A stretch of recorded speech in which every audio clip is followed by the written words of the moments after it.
Someone asked me to share what I purchase and what I prepare for my sustenance here on Saipan. So as a prelude to that, I just came back from Sabalo Market. It's about 7:30 a.m. and I'll share with you some of what or all of what I bought and that outing. All right, first is basil for the Americans. That was $1.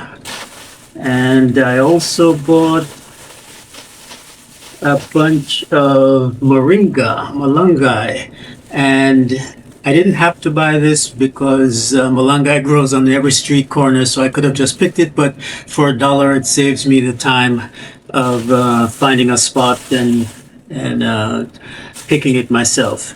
So that was also $1. And this is okra, and that's $1 as well. And then I bought okra from another vendor. Wanted to spread the wealth around and find out if there was any difference in how different people are growing theirs. That's $1 as well. And ginger. I'm on a particular protocol right now that requires a lot of ginger and fennel to settle my intestinal tract. So that was about $3. I forget how much a pound, but maybe $3 a pound. So this was $3.95. And also some cucumbers that also worked out to $3.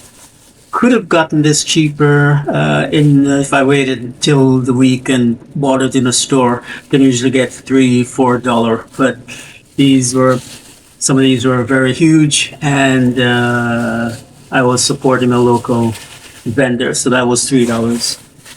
And then tomatoes, $1 as well. Bunch of lemons. This one was 6 lemons, $1 for that. Another vendor, lemons as well. This one was $7 for that as well. Larger okra from another vendor. That was $1 as well. And that was it. That was my expenditure for the morning. Works out, I think, to about $13. 1, 2, 3, 4, 7, 10, 12, 13, 14. $14 spent this morning at the Sabalo Market. The one at 360 Mall and also the one at in Garapan at the boat basin. Here's how some of those items look when I whip them up with some jasmine rice. So, hope that's helpful. Talk to you in the next video.